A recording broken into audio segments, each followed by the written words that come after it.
Une fillette de 6 ans a été traînée directement dans la cour par sa belle-mère et son amant, juste après son retour des funérailles.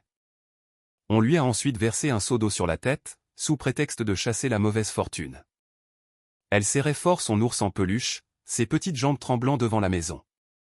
Soudain, une voiture de luxe s'est arrêtée brutalement devant, un homme riche en est sorti, a drapé son manteau sur les épaules de la fillette et n'a prononcé qu'une seule phrase qui a ouvert la confrontation dans laquelle les méchants seraient forcés de payer le prix. Avant de commencer, veuillez laisser un commentaire avec vos réflexions sur cette histoire et donnez-nous une note de 1 à 10. Comment allez-vous aujourd'hui?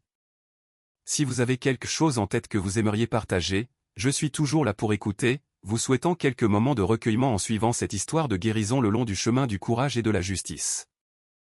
La porte en bois s'est refermée derrière le groupe qui revenait du cimetière. La maison était si silencieuse que le tic-tac de l'horloge murale résonnait comme un lourd marteau qui tombait. Emma Collins, 6 ans, serrait un ours en peluche usé contre sa poitrine, les yeux rouges et gonflés. Cet ours était le dernier cadeau que sa mère lui avait fait avant de mourir dans un accident de voiture il y a des années, et maintenant son père, Richard Collins, un homme d'affaires prospère et un père aimant, venait de décéder après une longue maladie. À l'intérieur de la vaste maison, Emma s'est soudain sentie si petite qu'elle en était étouffée. Karen Collins, 35 ans, la femme qui était entrée dans cette maison il y a seulement 2 ans en tant que belle-mère, avait passé la matinée au cimetière, faisant semblant de sangloter et essuyant ses larmes sans fin. Mais au moment où la porte s'est refermée, son visage a complètement changé, froid et tranchant, ses yeux se sont tournés vers Emma sans la moindre trace de compassion, comme si elle regardait un obstacle irritant. Emma a murmuré, la voix tremblante, « Puis-je nettoyer la maison pour vous, maman ?» Karen s'est retournée, a laissé échapper un rire amer et a rétorqué d'un ton dégoulinant d'arrogance, « À partir de maintenant, je suis la dame de cette maison, celle qui prend les décisions. N'ose pas faire l'innocente juste pour gagner ma pitié. » Emma s'est figée sur place, serrant l'ours plus fort, ses petits doigts s'enfonçant dans le tissu effiloché. À ce moment, la porte s'est ouverte, un homme est entré en traînant une valise qu'il a lourdement déposée sur le sol. C'était Robert Hay, 38 ans, le jeune frère de Richard. Aux yeux de beaucoup, Robert n'avait longtemps été rien de plus qu'un homme gâté qui vivait dans l'ombre de son frère.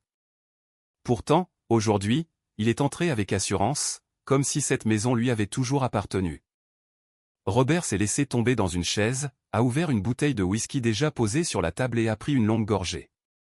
Puis il a regardé Emma de haut en bas et a craché sur le sol, « Bonjour Emma, à partir de maintenant, je serai ici, prenant la place de ton père inutile. » Emma a halté et a reculé, balbutiant, « Oncle, pourquoi es-tu dans la maison de mon père ?»« C'est la maison de mon père. » Karen s'est tournée vers elle, la voix tranchante et vicieuse, chaque mot frappant comme une gifle sur le visage de l'enfant, « Ton père est mort, tu comprends ça? Dans cette maison, c'est moi qui décide, et mon homme maintenant est Robert à partir de ce moment.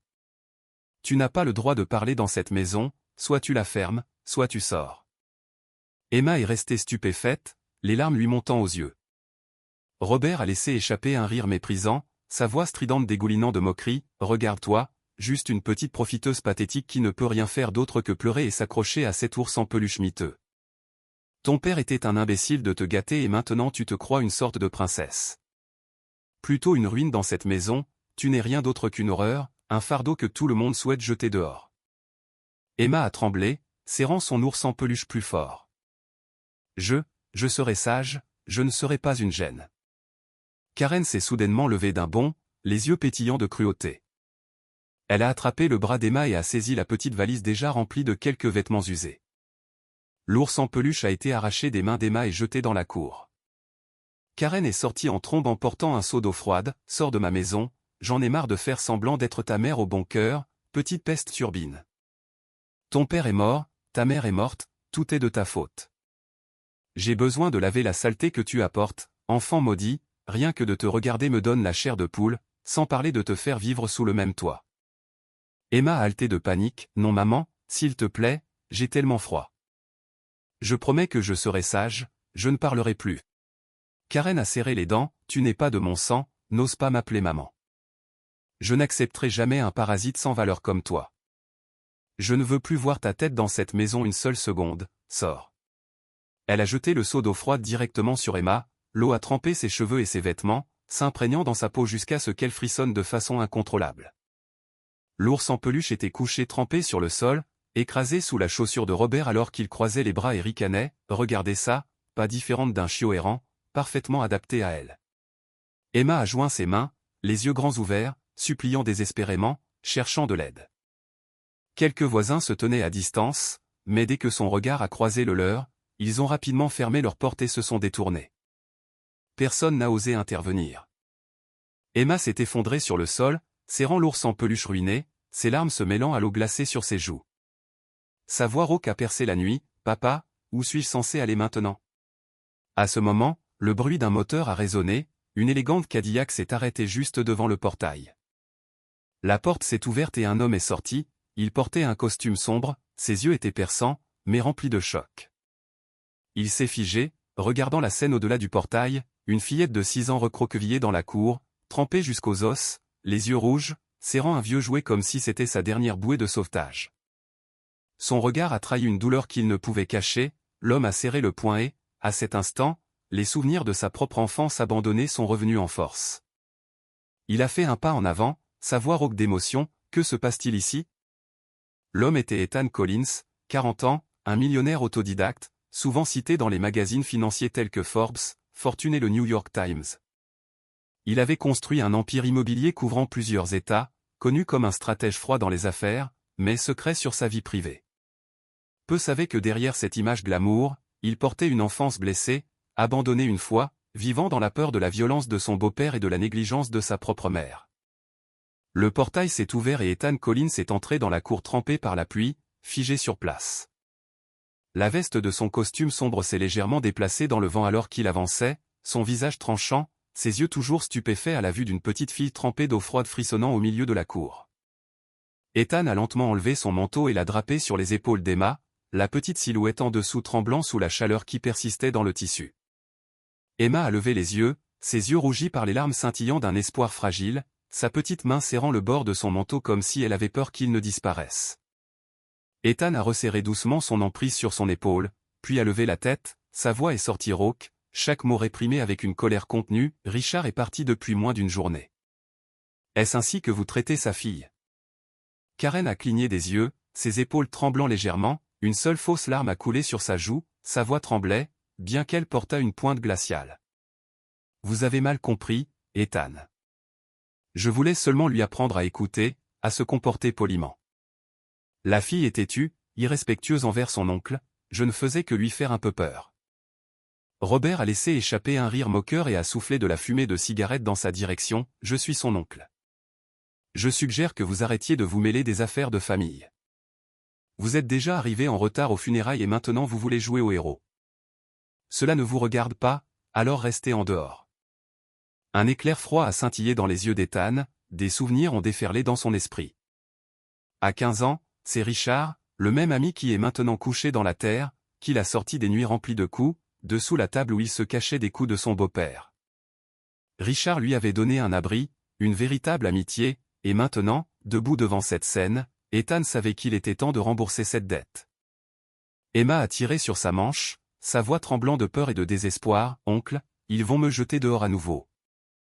Je n'ai nulle part d'autre où aller, s'il te plaît, aide-moi. » Ethan a baissé les yeux sur elle, à ce moment-là, la peur dans les jeunes yeux d'Emma était la même terreur qu'il avait autrefois en lui. Il a pris une profonde inspiration, puis s'est retourné pour faire face à Karen et Robert. « Elle vient avec moi », a-t-il dit fermement, ne laissant aucune place à la discussion. Karen a incliné la tête, ses yeux brillants de malice, elle était sur le point de protester, mais Robert a posé sa main sur son coude et a baissé la voix avec un rire moqueur. « Laisse-le la prendre. Cette petite peste reviendra en rampant tôt ou tard. » Karen s'est figée, avalant sa colère, forçant un sourire tordu, elle a marmonné entre ses dents serrées. « Très bien, si tu veux jouer au héros, vas-y, voyons combien de temps tu peux la supporter.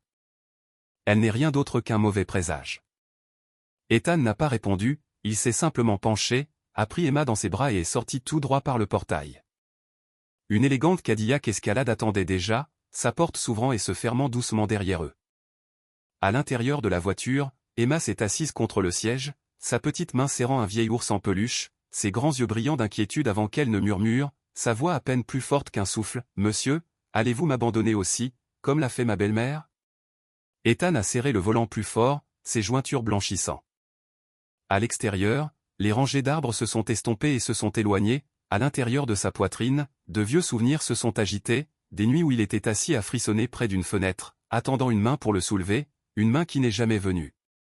Il a dégluti difficilement, son regard fixé fermement sur la route devant lui, pas un seul mot n'a quitté ses lèvres, seul le bourdonnement constant du moteur a rempli le silence, et la tension dans ses mains tremblait si fortement qu'Emma pouvait la sentir. La voiture a foncé dans l'obscurité, emportant avec elle une question restée sans réponse. Dans le cœur d'Emma, la peur ne s'était pas encore apaisée, dans les yeux d'Ethan, le passé et le présent sont entrés en collision, signalant un voyage dont la fin était encore non écrite. La voiture a tourné dans le garage souterrain, Ethan s'est garé à sa place réservée, a coupé le moteur et s'est penché pour ouvrir la porte à Emma. Il a placé sa main chaude sur son épaule, lui signalant de le suivre. Ils ont traversé le hall où le portier, Monsieur Harris, a fait un léger signe de tête. Il avait la cinquantaine, était calme et poli, ses yeux se sont posés sur les vêtements trempés d'Emma et il avait l'air de vouloir demander quelque chose, mais il s'est retenu en rencontrant le regard sévère d'Ethan. Les portes de l'ascenseur se sont ouvertes, ils se sont tenus côte à côte, Emma serrant son ours en peluche mouillé, les yeux fixés sur le bout de ses chaussures. Quand la porte s'est rouverte, un couloir recouvert de moquettes les a conduits à l'appartement d'angle, Ethan a passé sa carte, la lumière a clignoté et la porte s'est déverrouillée. L'intérieur du Penthouse était spacieux, avec une cuisine ouverte et un salon aéré, tout était propre et ordonné, mais le silence était si complet que le bruit de la respiration semblait fort. Ethan a tendu à Emma une serviette douce et a désigné la chaise, « Assieds-toi ici un moment, je vais te chercher quelque chose de sec. » Emma a fait un petit signe de tête, il lui a apporté un petit pull et un pantalon de survêtement, puis a désigné la salle de bain. Quand elle est sortie, ses cheveux avaient été légèrement séchés, le pull surdimensionné avalant sa silhouette, la faisant paraître encore plus petite. Ethan a réchauffé une casserole de soupe au poulet, l'a versée dans un bol et a placé une cuillère à côté, la douce chaleur s'est répandue dans l'air. Emma a regardé sa puis a repoussé le bol, « Je ne mangerai qu'un peu, je ne veux pas me faire gronder. » Ethan s'est tu pendant quelques secondes, il a tiré une chaise en face d'elle, sa voix lente et régulière, « Ici, tu n'as pas besoin de demander la permission juste pour exister. » Emma l'a regardé en clignant des yeux comme si elle attendait une condition à suivre. « Tu manges quand tu as faim, tu dors quand tu es fatigué, personne ne te grondera pour ça. » Elle a pris la cuillère, a pris une petite bouchée et a soufflé doucement dessus, elle a mangé lentement, lui jetant des coups d'œil entre chaque cuillère. Ethan ne l'a pas pressé, il est juste resté assis là, les mains croisées comme s'il attendait que sa respiration se stabilise dans un rythme plus calme. Quand le bol était à moitié vide, Emma a posé la cuillère, « Tu ne me détestes pas, n'est-ce pas ?» Ethan a répondu après une pause, « Personne n'a le droit de détester un enfant pour le simple fait d'exister. » Emma a baissé la tête, sa voix s'amenuisant, « Ils ont dit que je portais malheur. Tu es la fille de Richard et tu es toi-même, personne ne peut te définir par sa cruauté. » Il s'est levé, a pris une couverture fine et l'a drapée sur ses jambes, puis a rangé tranquillement. Le cliquetis des assiettes était à peine audible. Emma a murmuré, « Je ne vais pas salir la maison. » Ethan s'est retourné en offrant un léger sourire, « Une maison est faite pour être vécue, ce n'est pas une salle d'exposition ici, tu as le droit de faire un peu de désordre. » La nuit s'est installée, Ethan a conduit Emma dans la petite chambre d'amis, le lit était déjà fait. Il a posé une lampe de chevet en forme de lune sur la table de chevet et lui a tendu un verre d'eau. « Tu veux appeler quelqu'un ?» Emma a secoué la tête. Elle a serré son ours en peluche et s'est glissée sous la couverture, ses yeux piqués mais elle s'est forcée à se retenir. Après un moment, un petit sanglot s'est échappé, pas plus fort que le vent, « Maman, papa, pourquoi m'avez-vous laissé avec eux ?» Ethan s'est assis devant la porte, le dos contre le mur, les mains jointes. Il n'a pas frappé, n'a pas fait d'intrusion, il a seulement écouté. Les sanglots à l'intérieur sont devenus plus silencieux, se brisant en rafales irrégulières jusqu'à ce qu'ils s'estompent complètement. Ses yeux étaient rouges, de vieux fragments de mémoire se sont agités douloureusement, un petit garçon a compté une fois les pas d'un homme ivre dans le couloir, avalant ses propres cris pour ne pas être découvert. Richard avait sorti ce garçon de cet endroit, lui avait donné quelque chose de stable à quoi s'accrocher. Ethan a regardé la porte à moitié fermée et s'est dit qu'il ne laisserait pas l'histoire se répéter. Il est retourné dans la cuisine, a préparé une tasse de thé, s'est assis à la table et a ouvert son ordinateur portable. Il a tapé un court courriel à l'avocat Anderson, puis a fait une liste de ce qui devait être fait le lendemain matin, confirmer le statut juridique de la tutelle temporaire, contacter l'école d'Emma, prendre rendez-vous avec un psychologue pour enfants et passer l'inévitable appel à Karen. Tout devait suivre le bon ordre, ni précipité, ni retardé. Il a éteint la lumière de la cuisine, ne laissant que la lampe du couloir, revenant s'asseoir devant la porte de la chambre. Il a fermé les yeux pendant quelques minutes, il n'y avait aucun son, à l'exception de la respiration régulière d'un enfant qui venait de vivre une journée beaucoup trop longue. Dans le silence, un faible bruit est venu de sous la couverture. Emma s'est déplacée, son ours en peluche a glissé de sa main et a heurté doucement le cadre du lit. Du plus profond de son rembourrage en coton usé, un fragile bruit de cliquetis comme du métal frottant contre du métal a jailli puis a disparu. Emma dormait, Ethan ne l'a pas entendu. L'appartement s'est replongé dans le silence comme s'il gardait un secret pas encore prêt à être révélé. Le matin, Ethan a poussé doucement la porte du salon et a débarrassé les bols et les cuillères laissées sur la table. Il a entendu le faible grincement d'un lit puis les pas nus d'Emma. La fillette a serré son ours en peluche, pliant soigneusement la couverture, par habitude de son ancienne maison. Emma a posé l'ours et a remarqué par hasard une petite couture lâche sur son oreille, elle a tiré dessus. Un fin morceau de tissu s'est détaché, révélant quelque chose de dur coincé à l'intérieur. Emma a glissé son doigt et a sorti une clé USB argentée pas plus grosse que le bout de son doigt. Elle a levé les yeux grands ouverts, oncle Ethan, l'ours est déchiré et il y a ça. Ethan a cessé ce qu'il faisait et est venu, il a pris la clé USB de ses mains, a regardé Emma et a demandé, « Tu veux qu'on regarde ensemble ce qu'il y a dedans ?» Emma a fait un petit signe de tête, serrant toujours l'ours en peluche contre sa poitrine. Ethan a ouvert l'ordinateur portable sur la table de la cuisine, il a branché la clé USB et l'écran a affiché un seul fichier audio nommé avec une date d'il y a 1 an. Il a cliqué sur lecture à partir des haut-parleurs, la voix de Richard est sortie, tremblante mais claire, « Robert, qu'est-ce que c'est que cette bouteille de médicaments ? Je n'en ai pas besoin, quand j'en prends, mon cœur s'emballe. Karen, où as-tu trouvé ça ? La voix de Robert a répondu, froide et plate, le médecin l'a prescrit, prends-le, tu es faible, ne sois pas paranoïaque. Il y a eu un mince silence puis la voix de Karen s'est glissée, murmurant près de l'appareil, laisse-le en boire plus, laisse-le mourir déjà. Ethan a pressé sa main contre le bord de la table, Emma a cligné des yeux rapidement puis a éclaté en sanglots, la question jaillissant comme si elle ne pouvait plus la retenir, ils ont empoisonné mon père. Ethan a placé sa main doucement sur le dos de la sienne, il a gardé sa voix basse, régulière et ferme. Ton père ne voulait pas que tu vives dans la peur. Il t'a laissé la vérité. Emma a serré l'ours, ses larmes s'imprégnant dans sa fourrure. Papa savait ce qu'il lui faisait. Peut-être que ton père savait qu'il ne survivrait pas, il comprenait ce qui se passait et il croyait que quelqu'un te protégerait et préserverait cette preuve. Aujourd'hui, c'est ce que je vais faire, je vais exposer chacun de ces vils individus. Ethan a rembobiné quelques sections, écoutant attentivement la respiration, le cliquetis d'un verre, le grattement d'une chaise.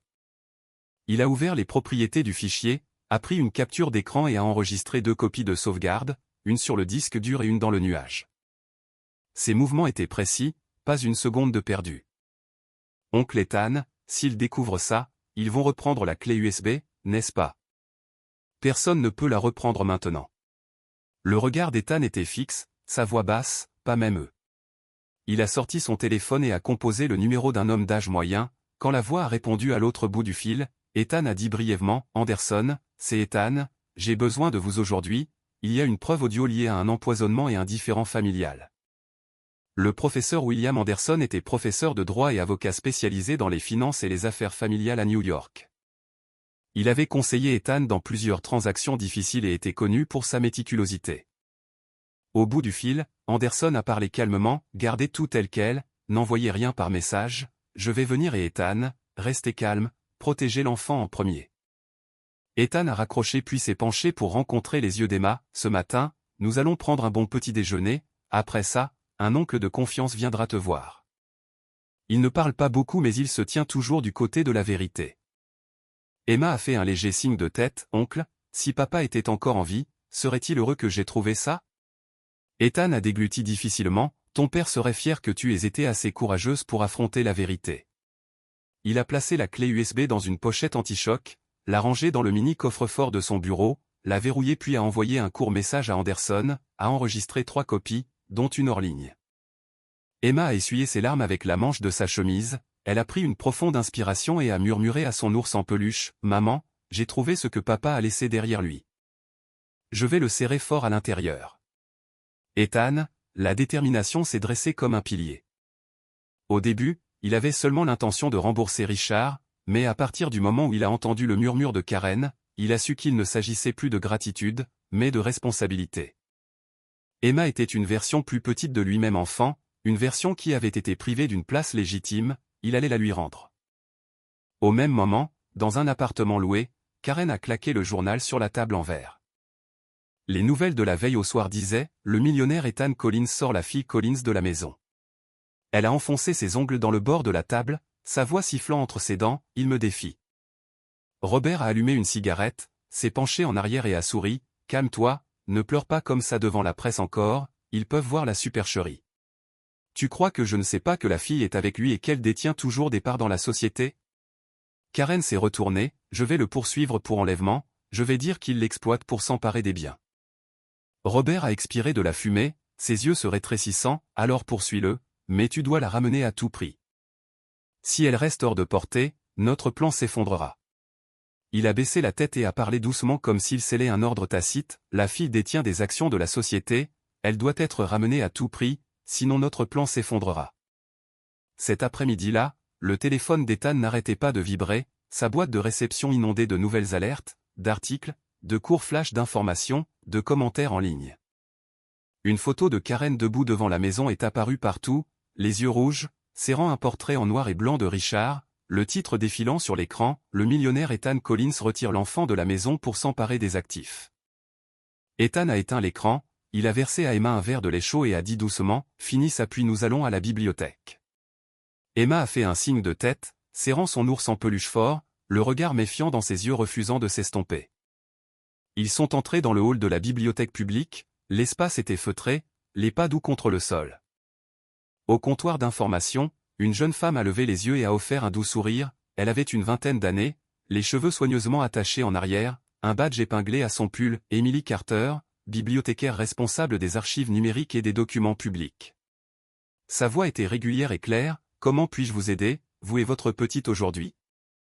Ethan a posé un dossier mince sur le bureau, une copie du testament, des papiers d'enregistrement des actions, le calendrier de traitement de Richard. Nous devons vérifier ces éléments, l'authenticité, les dates et toute irrégularité. Emily a jeté un coup d'œil au document, puis a tendu la main vers Emma, « Bonjour, je m'appelle Emily, je vais t'aider à trouver les bonnes réponses. » Emma a pris sa main légèrement, Emily s'est tournée vers son ordinateur, accédant aux bases de données des entreprises, aux registres électroniques et aux documents publics de l'hôpital, ses clics étaient précis. Puis ses yeux se sont figés sur un détail, « Ici », a-t-elle dit, faisant pivoter l'écran pour qu'ils puissent tous les deux voir, l'accord de transfert d'action est daté du 14 mars. Ethan s'est raidi, le jour où Richard a été admis à l'hôpital pour la deuxième fois. Emily a fait un signe de tête, les dossiers de l'hôpital confirment qu'il était sous sédatif pendant 48 heures, la signature sur ce contrat n'aurait pas pu être la sienne à moins que quelqu'un d'autre ne l'ait signé. Elle a imprimé 2 copies, les a attachées et a marqué l'écart de temps avec un stylo rouge, « Je vais créer un tableau comparatif, les dates des contrats, les registres d'entrée à l'hôpital et les anciens exemples de signature de Richard, l'incohérence ici est significative. » La voix d'Emma était un murmure, « Vous me croyez, je ne mens pas, il me déteste ?» Emily a croisé son regard, « Je te crois et je vais t'aider. » Ethan a expiré lentement, posant sa main sur l'épaule d'Emma comme une encre, il s'est tourné vers Emily, « Merci. S'il y a des frais de copie ou des frais d'accès aux documents, mettez-les à ma charge. » Emily a secoué la tête, « Les documents publics sont le droit de chaque citoyen, je ne fais que mon travail. » Elle a fait une pause puis a baissé la voix, « Mais vous devriez vous préparer à une autre offensive médiatique, j'ai déjà vu un deuxième article paraître sur le site d'information locale, ils racontent l'histoire à leur façon. » Un message du professeur William Anderson est arrivé à ce moment-là, « Gardez Emma près de vous, j'ai demandé une ordonnance de protection temporaire de l'enfant et notifié le tribunal de la famille, préparez des copies de toutes les preuves. » Ethan a répondu, « Nous avons des enregistrements audio, il y a des signes de contrefaçon de contrat, réunion cet après-midi. » Ils se sont déplacés vers la station de numérisation, Emily a guidé les petites mains d'Emma pour placer les papiers sur la vitre et appuyer sur le bouton, « Tu fais du bon travail. » Emma a esquissé un léger sourire. Pour la première fois de la journée, ses yeux se sont détendus. Ethan a saisi l'occasion pour passer un coup de fil rapide à son bureau. J'ai besoin que l'équipe juridique prépare un rapport comparatif sur les signatures de Richard de 2019 à 2023, urgent. Le téléphone a sonné à nouveau, c'était un numéro inconnu, une voix de femme s'est présentée comme une journaliste. Nous voulons poser des questions sur les allégations d'enlèvement. Ethan a gardé son ton calme, je publierai une déclaration une fois que le tribunal aura rendu une décision temporaire. Je ne répondrai pas en dehors du cadre juridique. Il a raccroché sans permettre à la question suivante de jaillir du haut-parleur. Emily a terminé d'imprimer, a attaché les papiers dans un dossier et l'a tendu à Ethan. Ceci est la copie pour la soumission, je garderai la copie en double à la bibliothèque comme l'exigent les règlements en matière de documents. Si quelqu'un demande, je répondrai conformément à la loi. Ethan a incliné légèrement la tête, merci Emily. Emily a souri, merci de l'avoir amenée ici au lieu de la laisser se débrouiller seule. Quand ils ont quitté la bibliothèque, la brise du soir a balayé doucement la rue. Ethan a guidé Emma à travers le passage piéton, il savait que Karen ne s'arrêterait pas, elle avait de l'argent, des avocats et des caméras prêts à enregistrer toute histoire qu'elle voulait raconter. Il a resserré son emprise sur le dossier, se rappelant le rythme, lent, régulier, légal. La nuit est tombée alors qu'il retournait au bâtiment, dans l'ascenseur, Emma a posé son visage contre son épaule, respirant régulièrement. « Es-tu fatigué aujourd'hui » a demandé Ethan doucement.